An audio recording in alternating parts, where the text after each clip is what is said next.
el audio que opera al audio operador. Franco Bindi, el operador fantasma que vive de estafar y manipular, y la crónica de Giselle Robles. La escena arranca con la crudeza de un testimonio sin filtro. En una entrevista realizada por el periodista y analista político Pedro Paulin, la abogada Giselle Robles rompió el silencio y arrojó dinamita sobre el mundo subterráneo de los operadores políticos y mediáticos en la Argentina. Su frase más contundente quedó retumbando como un eco: Franco Bindi estafó a mi familia.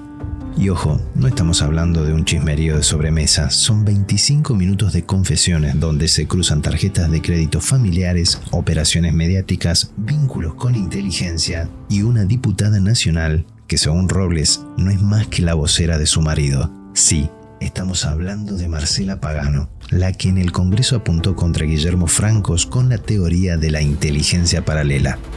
El psicópata encantador de Nordelta. Giselle Robles convivió 10 años con Bindi, una década de manipulación, infidelidades, engaños y negocios turbios. Lo definió sin anestesia un psicópata manipulador. La cosa no terminó con un portazo, sino con un derrumbe personal y familiar. Robles contó que Bindi le usó sus tarjetas de crédito y hasta las de su padre para costear viajes a Europa, no con ella, sino con Pagano, el estafador romántico. El dinero familiar dilapidado en hoteles y cenas de lujo, mientras el suegro se enfermaba y perdía estabilidad financiera al punto de necesitar una operación por cáncer. Eso para Robles fue la gota que rebalsó el vaso. Se metieron con la salud de mi viejo. La opereta mediática. Bindi no solo estafaba en lo doméstico, también jugaba a ser guionista de su propia novela mediática. Robles reveló que mandó a publicar una nota que lo vinculaba con Luciana Salazar para tapar fotos comprometedoras con Pagano. La estrategia era de manual: cambiar Google con escándalos de farándula para limpiar la mancha del pedido de captura de Interpol. Y Pagano, según Robles, apenas una repetidora de libretos escritos en Nordelta. No sabe nada de inteligencia, repite lo que le dicta el marido. El sueño húmedo de James Bond versión low cost. El costado más oscuro es el que vincula a Bindi con los servicios de inteligencia. Robles lo pintó como un inorgánico, un buscavidas que se movía entre barras de fútbol, jueces y espías retirados. Nombres como Vila, Pocino y Moró aparecen en su agenda, siempre con un pie en la CIDE y otro en el barro del conurbano.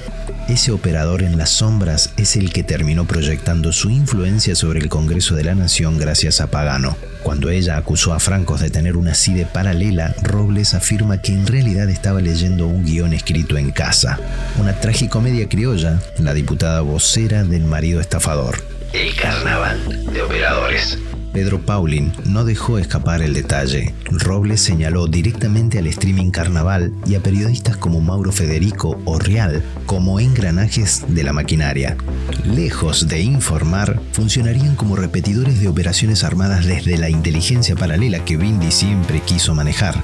Ese entramado explica por qué audios filtrados, supuestas primicias y campañas de desprestigio salen en serie como noticias falsas en plena campaña. No es periodismo, es logística de cloaca. El fraude íntimo que se vuelve político. Más allá de la mugre institucional, el golpe humano es brutal. Robles puso en palabras algo que se suele olvidar. La corrupción no es solo un delito abstracto contra el Estado, sino un veneno que destruye familias. Que tu exmarido use tus tarjetas para viajar con su amante diputada ya es una estafa personal. Que además lo haga con las de tu padre enfermo es un acto de crueldad. Y que toda esa plata financie operaciones políticas y mediáticas es el punto exacto donde la vida privada y la podredumbre pública se confunden. Pagano, la pantalla perfecta. Para Robles, Pagano es apenas la pantalla que legitima a Bindi en el Congreso. Su función no es legislar, sino amplificar operaciones. Su discurso contra Francos, su rol en los medios opositores, su constante exposición, todo se entiende bajo esa lógica. No es la diputada, es la vocera. Y acá es donde la denuncia se vuelve más explosiva, porque si lo que dice Robles es cierto, cada intervención de Pagano en la Cámara Baja no fue más que un texto redactado en la cocina de Nordelta por un prófugo de la justicia con contactos en la CIDE. La cloaca en horario prime. El retrato final es desolador. Un estafador con prontuario, un matrimonio de conveniencia y una diputada como mascarón de proa logran marcar la agenda pública de un país entero. Mientras Milei habla de equilibrio fiscal y de limpiar la política, en las cloacas del poder siguen mandando personajes que jamás se presentaron a elecciones. Robles, con una voz quebrada por la bronca y la impotencia, lo resumió de manera brutal. Para mí, Bindi y Pagano no existen, pero tuve que hablar porque se metieron con mis viejos. El ácido inevitable. Lo que Pedro Paulin consiguió con esta entrevista no es solo un testimonio íntimo, sino una radiografía de cómo funciona la Argentina subterránea. Franco Bindi pasa de barra de fútbol a socio de espías jubilados, de prófugo con pedido de Interpol, a operador estrella con esposa diputada. Y todo con un prontuario de estafas familiares, guiones mediáticos y vínculos con la CIDE.